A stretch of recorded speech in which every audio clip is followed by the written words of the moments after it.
Good morning. All right, it's morning for me. I don't know what it is for y'all, but don't mind the glare here. I'll get rid of that in a second. But this, I wrote down, I drew a diagram out to how the self-hypnosis algorithm works on the telepathy network that I'm connected to, so I could show you how it works and how we build our mind or go into personal think tanks on our own, or anything like this, or how it works.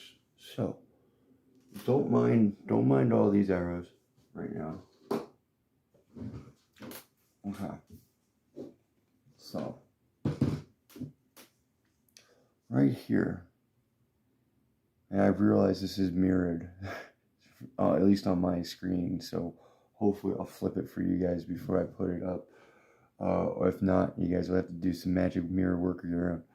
Well, anyway, so over here, you got a wireless telepathy device, a V2K on a wireless network that holds network and holds order. Okay, you have this network. It has everything on the network. Anything and anything that can map, it has it on there. You're connected to quantum computers. You're connected to other group circles of minds. You're connected to other orders. You're connected to government that oversees everything. You're connected to everything on this network. Whether your device is connected to a larger network, that's between you and your network. Who oversees your network? The echelons above you and above you. Now, this is you. This machine has the ability, by cascading the frequencies out using the carrier frequency and the hop frequency, to pull your thoughts before your self-conscious has the ability to be aware of them. So, because of this, now this machine can Skype or go to your area in your subconscious or your memory bank where you're recycling your memories or pulling your memories up to put them up on your palette of thoughts, or load up on a marquee wheel on your self-conscious, and then use in your internal dialogue, your outward projections, your body language, anything like that. Okay? So, this is coming in, it's Skyping your thoughts. Boom, it's sending it back to a device. As it goes back to the device, this pulls it faster than your thought going at its normal pace from where it's being generated to your self-conscious. So now you have a filter system, an interpreter system, a mental assister, a mental reader, and a mental writer for every thought you have. Now, this is a little setup that I've designed. Over the past 2 years, me and my friends have been growing synthetic bots in specific areas that we believe will aid us in the future. When I started this whole experiment out in Seattle, I wrote down 33 entities, like 33, like astronaut, a monk, analytical analysis, a quantum physicist, not random. They were strategically picked by myself, but they're put on a list. So now these bots have been being grown by things I've been working on, because I hold the idea of them as I'm working on intelligent ideas. And as I do this, they have a device that's monitoring. It segregates. It creates data systems and query systems. It keeps a map of my neuro track work that's synchronized to the computer map. So now the computer map knows how to channel my mental map as well to assist it better. So now we have ways to generate conversations with yourself, because when it Skypes your thought over to the device, now we have interpreters where we could flip your idea and turn it into a response, or a question, or a progressive yes statement. So it keeps you talking to the synthetic device, but the synthetic device is actually your Skype thoughts. So now you created a loop with yourself, okay? And it's all based off of you. Because why? The only person you could really honestly trust in the whole world is yourself. Now, yes, when I'm doing these experiments, I have 2 facilitators at all times, always monitoring, just facilitating. I would imagine that there are other like synthetic facilitators as well. I believe that this whole experiment, it pushes me to the envelope. It pisses me off. It rubs me so wrong that it gets me to act out. But you know what? It's all under simulation. It's all been kept within guidelines. They might be pushing me to the edge of the envelope, but they're keeping me within an envelope. So yeah, all my freakouts on camera, they're legitimate freakouts. They are real. But they are induced by synthetic frequencies. And this is some of the systems that we use. Now I'm going to go into now, and this is what I deem 0 point zigzag, because it's taking your thought from the moment you think it, so it's not in and out of time, it's just as you think it, but it's taking it from the 0 point, from the second you thought it, from that 0 moment, taking it out, and it's zigzagging it back. Now this is what I deem, in my terminology, zigzag, 0 point zigzag. The 0 point zigzag is just basically how magicians on stage read people's minds. Also to, mountain rescue teams use it to see if there's if there's organic life, or like heart murmurs or signs of intelligent life inside avalanches. Firefighters have these devices to see if anyone's in a burning building, so they don't have to go in.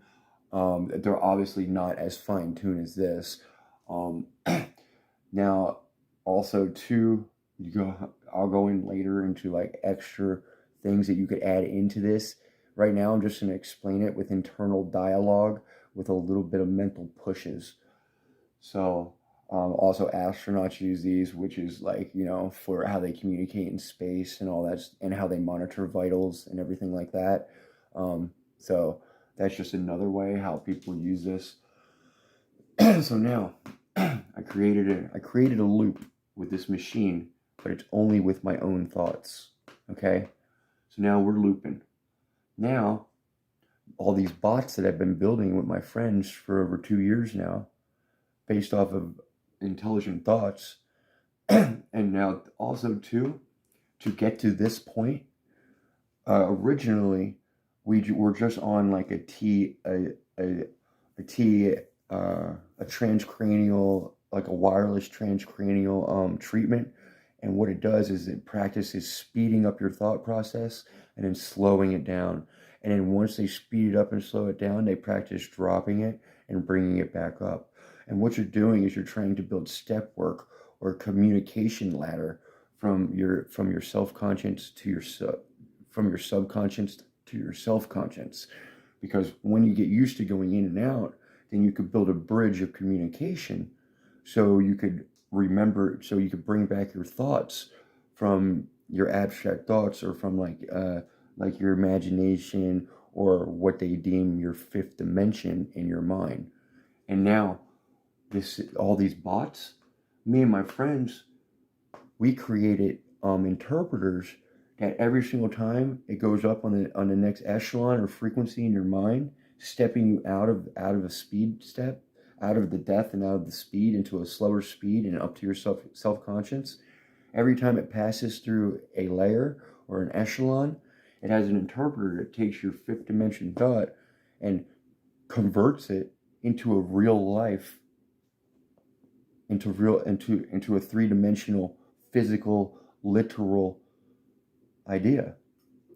We built a processor that takes your imagination and makes your idea real. So you could think of anything you want, so you're not holding yourself back when you're in your land of imagination, when you're in your abstract thought, when you're deep in obsession and you have no other static clutter.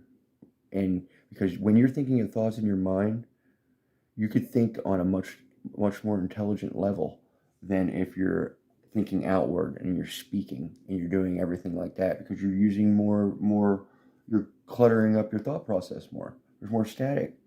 And it's not necessarily called static because they're fine-tuned, like I'm moving my finger, my mind's sending me a thing to move my finger, So now we created our loops. I went into, so we practice expanding, contracting, slowing down, speeding up, lowering, and raising our depth of conscience with these machines. I did it on a 9-month treatment while in a ketamine lab. Now these bots, they have the ability to hold different mindsets, to hold different perspectives, to hold different skill sets, different attributes. And now these don't have to all be bots. If you're on a network with other individuals, you could have an organic entity. You could have another person that you're connected to that's also running a system of bots. Now you just made a hive mind, and you're connected to multiple other people in your hive that are also running hive minds. Now you made a quantum intelligence, pretty much, and all these bots are thinking faster than your self-conscious can even perceive it. So now you created a loop, right? With this one. Now, after you have 1 to 4 rebuttals, what you're gonna do is the machine has a shift key or a switch that switches it to the next bot, the next perspective, the next mindset, everything like that. And so when you switch, what you're doing is, see, you could go from one extreme to another, the complete opposing spectrum, but the mind will notice that. What you're trying to do is chisel it off to, when you switch, what I like to do, because my mind is already used to multitasking, is go to a new idea, and I use the energy from this idea and I paradox it. Because now I've already mentioned or spoke on how we full spectrum the mind. So now we could paradox from one entity to another very easily. Very, very easily. Because now we have a neural map of our mind. See, when you have a neural map of your mind, and a computer has it, they know how to channel it or segregate it because they remember your neural networks that you've already put in. So it's kind of like having muscle memory, I would say. I don't know, I'm kind of speaking out of turn when I say stuff like that. Because remember, this is all based off of just me being in a placebo effect telepathic network and no one ever telling me anything about it. This is just what was used on me. And over 2 years, I was able to pull this or extract this out of the people that are using it on me. The only people I've ever physically met in person that I know are on telepathic network are in Seattle. And the people out here, they've given me clear-cut signs and indicators that they're on the network, but they never verbally spoke out loud. Except for Dennis Gordon, he said all sorts of weird shit that pretty much said he was working on building his internal dialogue. All right. So now, these bots, you could also hive mind the bots, and you can make a delectable blend. It's possible to run multiple bots as one bot. Okay? So now you got multiple bots running in one bot. Let's just say 3 for the sake of argument. So you got 3, and you got 1, 2, 3. Now you got 3 other bots. So now you got 9 synthetic entities running. You got 2 organic entities, just because it's just for the sake of how I drew it. And then over here, you could put anything, a mixture of whatever. You could put an organic blend. I put a variable change. Now, things that should, I was going to say a joke or say that's the 7th channel, is your lucky channel. Well, anyway, you could put in like your outside entities, like music, like a music overlay. You could put your TV, okay, your movies, whatever you're watching. And when I say you put those in there, what you do is, just like how this machine can Skype your thoughts faster than you could think them, well, it will Shazam whatever you're watching in your environment. It will load it in its system, and now it will analyze it for data points. It will get the emotional flow. It will get the focal reads of where your focus is directed during the movie. It will get all sorts of stuff. And now, if you have augmented reality of the eyes or the mind, you could substitute shit. You could substitute things out on the screen. You can also make your eyes focus on other areas of the screen to indicate subliminal messaging. You could also amplify the volume of your ears, so you could go tune into your outside entities, and then when your bots or your organic entities have a better idea, then it turns down the volume on your variable change, and it takes it out and over to all your other entities that you're communicating with at the same time. Okay, and now this, I don't, these devices, depending on how many you're connected to or whatever, this is how I perceive it. Is I communicate with one, then it gives me a switch or a shift key, then I go to communicate with two, a shift key, I communicate with three. One of my friends chime in because they're working on something. But now we also have algorithms that if these organic entities, your friends, are working on outside ideas, we have it so if there's any of the same ideas, or we come across the same data points, or if we pick the same time frames, that we always will come up on the same depth of the mind on a synchronized rapport. And we started it by just doing internal dialogue and data points.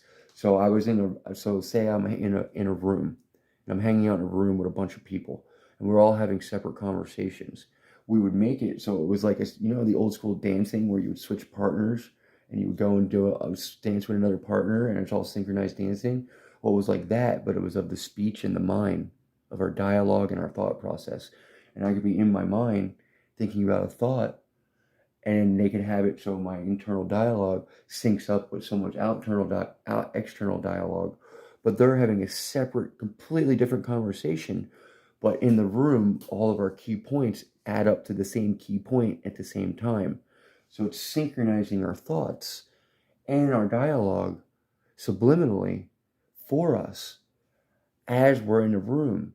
So now you could be in a room full of people, all be working on separate ideas, but now you're making synchronized paradox data points that you could synchronize to any of your friends in your collective, any of your groups in a business. You could work on separate ideas as a hobby and still feed into everyone else's ideas. I mean, this is pretty nice. Now, I went into how law enforcement can use this, because now say you're going through and you're using this. Well, you could have a lead in where it leads someone in to a subliminal or non-noticeable induction. You could have subliminal ideas that people want to extract. This is based off an old FBI algorithm that they used to use on mob bosses that I was taught. How they used to sit three mob bosses in a circle, and they would have them subliminally talk about stuff. And the FBI guys, we could feed ideas into the circle because they had them on an inception loop that they didn't know they were on. Okay. I'm just reading it, all the other notes here. Now, furthering this more, and then what the FBI I would imagine would do is at the end of it, they would wipe their minds. They would put a wipe in everyone, and they would get them talking about a different idea, and they would make them forget they even talked about those ideas, and they could wipe. Yes, because you could put wipes, reset points in the mind, all sorts of stuff with hypnosis. It's very interesting stuff you can do. Basically, the mind is an open platform. You could control someone else's whole entire body. You could sync it right up to an Xbox controller. Me and my friends, we've been trying to learn how to control the variable changes with our minds, like build synthetic remotes due to our thought process for our TVs, everything like that. Also to the variable changes. If I'm on a system that can quantumly analyze my environment, this will work good for like spies or secret agent people. Yeah, it's the word I just thought of. I know your little people Well, MacGyver app, I called it the MacGyver app. With your variable change, you could quantumly analyze your area, and I built this off of working in a messy garage, and my mind kept channeling, my mind kept taking me and giving me a sense of where things were in my garage, or not my garage, but my boss's garage, Dennis Gordon. And I believe he was monitoring me on a telepathic network, and he was giving me senses of where to get the stuff because he knew his garage. Well, I wasn't fully aware if he was there, so my mind would keep thinking, could this be done? How could this be done? Well, if you have a device that can analyze the shapes, the the shapes, the density, and chemical makeup, possibly even the cover over the color overlays of everything in your environment, due to using a multi-band radar system to get multiple depths of reading. Now, all you got to do is think about what you want. It could Shazam or use pattern recognition, pick up whatever you need in the environment, and now it could give you a sense or a push with a direction. And yes, we can also augment reality, the vision, but we do it inside the mind, and we could just give a sense or a push and let you look up or down where you're going, move your hand to the right to the area and have it point to it. I mean, we could get crafty with this shit, right? So now also, I built algorithms that went back and analyzed for efficiency all the blueprints on not AutoCAD, on the CAD blueprints for length, width, angles, ratios, just stuff like that. Not necessarily based off of numbers, based off of ratios, based off of stuff old alchemists would have used. Okay? And now we have that. And so now, basically, I wanted to be able to make more efficient or copy left any invention that was able to be enhanced or used upon. And I was also putting these in a bank where I could use them as like building blocks for any invention I wanted.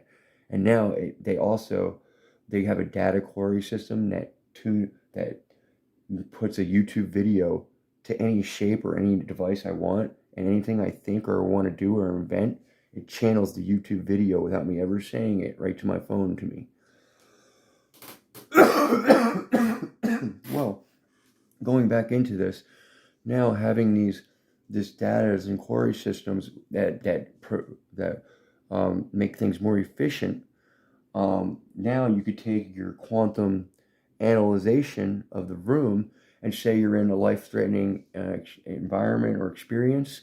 Now you could think of something that can get you out of it, or something that you need if you're in a survival situation where you're abroad but you're still on a network, a worldwide network, and you could think, okay, I'm here, I could scan my area, now what can I use to put together to make it? And it could send you directions and teach you how to put things together in your environment, like a MacGyver, or like you're a secret agent man. And this is what I've built or designed off of being on a telepathic network and just getting synthetic pushes from a boss, and he's trying to say that he wasn't there. But I designed all this shit off of him because they were tormenting me. Yeah, now you see, now this, once you map all the internal dialogue, that's like the utmost outer layer of everything, the internal dialogue, okay? Once you get the internal dialogue, you could cancel out, remove, mirror tech out your internal dialogue. And now, what you want to do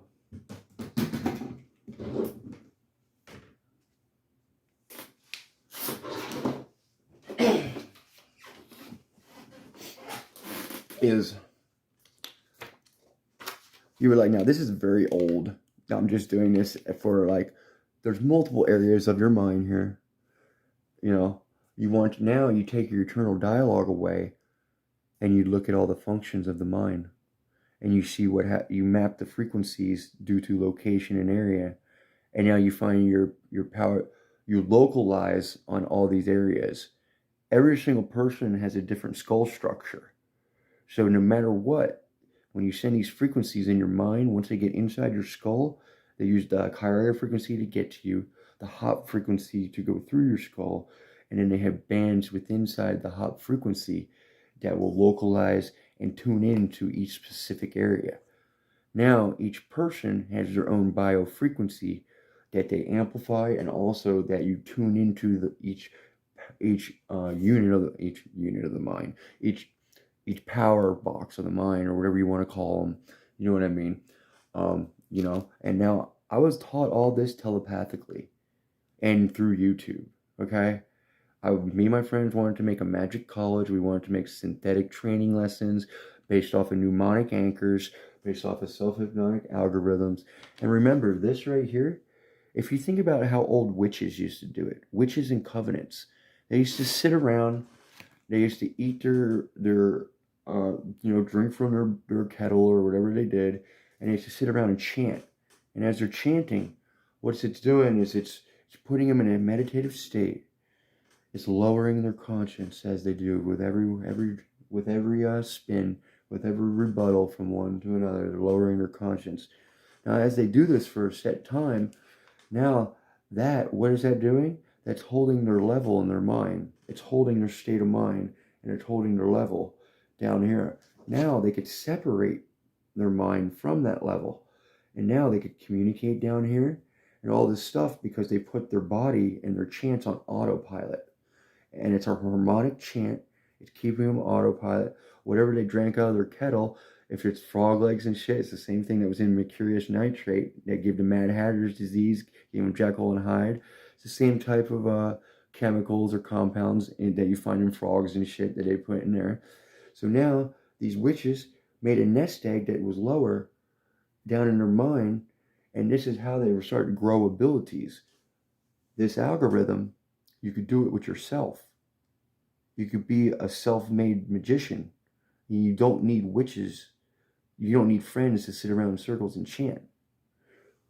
It's a pretty interesting fact.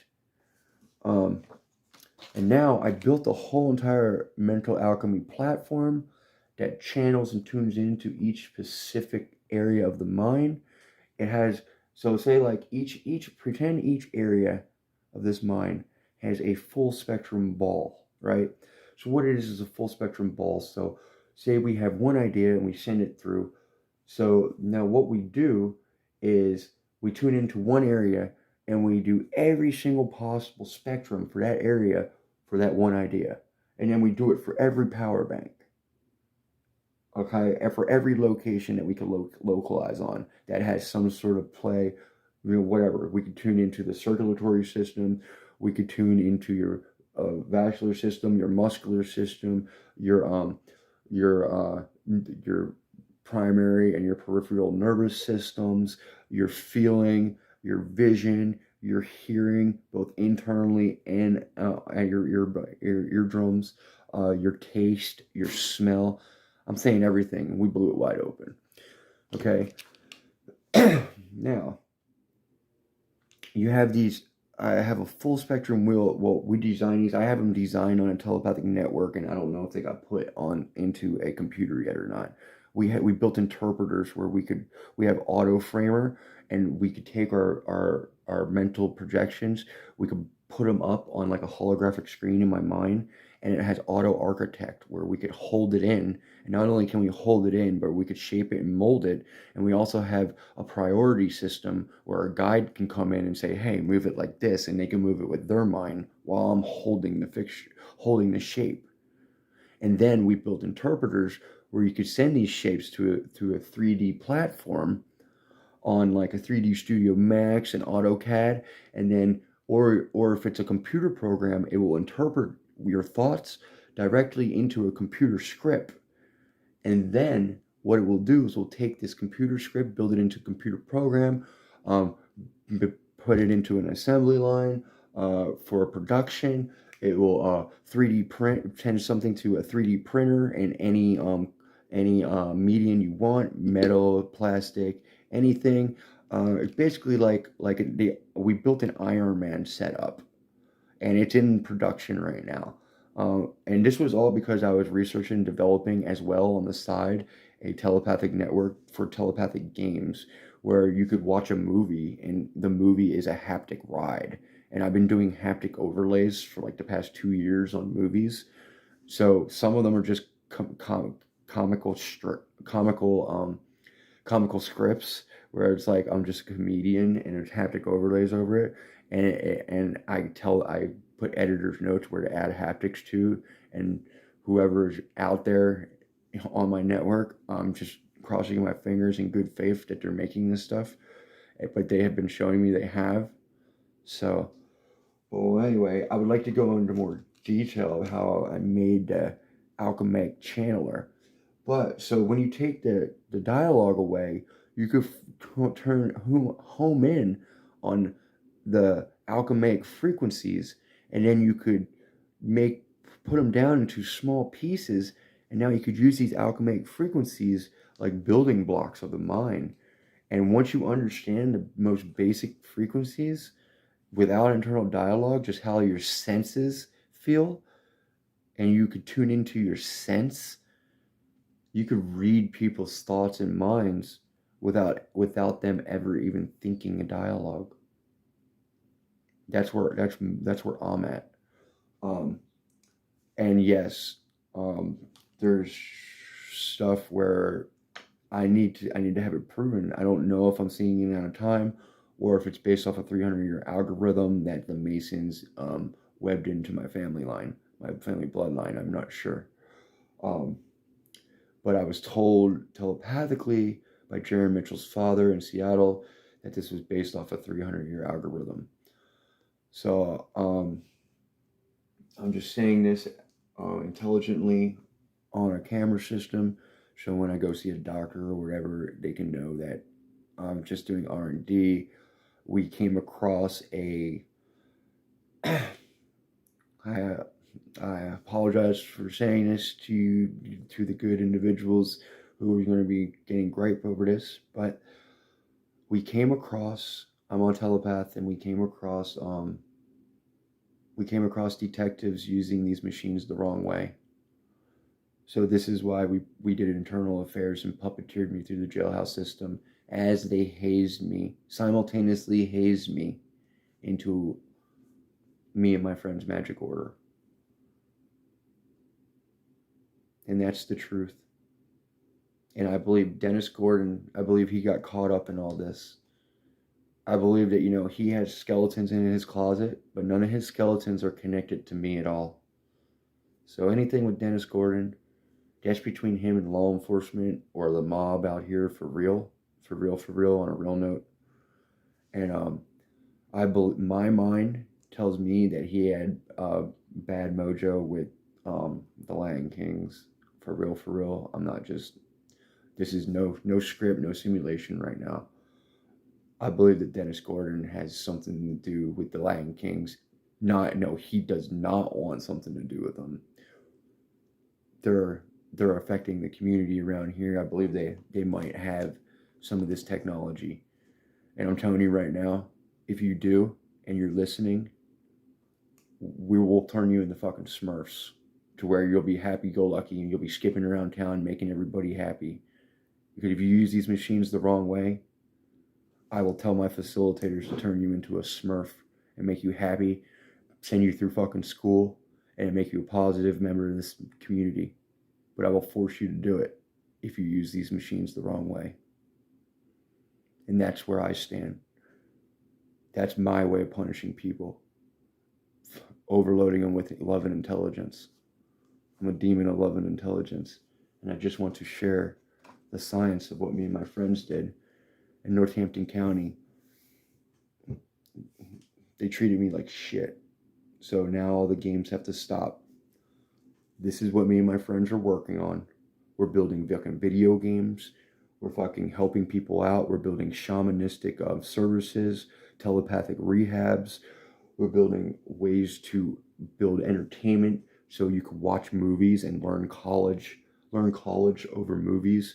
We're designing ways where you could, if someone decides they want to come on our network and map their mind, then you could take all the data points you've learned in your whole life and synchronize it to a college script and you only have to learn the lessons in the college script to get you to your degree plan, and then we'll have a verbal test where the person just says everything they know out loud, because we could push their thoughts down low out their mouth, because we could control their speech box and their motor complex. And I'm telling you this because I don't want individuals in this town using this stuff the wrong way. I worked really, really hard on this stuff, and I worked really hard to keep it in the light and keep it in a good spectrum. And I want it to stay that way. And there you have my actual real explanation of how things are going. And now you could just think of how many platforms you could design off of this, just off the side platforms. What kind of mental assisters could you make for your life to better assist your life? What kind of games would you play? What kind of training programs would you make for homeschooling for your children? Since they only teach 5 senses in public school, if you're hearing this, you're going to want to know all your other senses. There's many other senses that you adapt to that don't really have a name. It's just, it's like synchronizing your senses together, and you're getting extra senses. And these two, be careful, behoove you, who's in your collective, who's in your circle, because these frequencies are so fine-tuned, between your synaptic gaps and your neurons, you do pass genealogy. So that's how I can tell who I'm connected to too, because over time, you could tell who's all connected to you just because you get used to who they are. So even if I don't have a name to the person, I know that I'm talking to this entity or this entity, and I know they're organic or I know they're a bot. I can tell. You guys won't be able to tell for like the whole first year and a half. Like it takes your mind a while to adapt and understand and how to get to this level. Okay? So, there's your training lesson for the day. I hope you enjoyed it. This is no bullshit. Now I'm going to go smoke my medical marijuana and chill out until I go to work.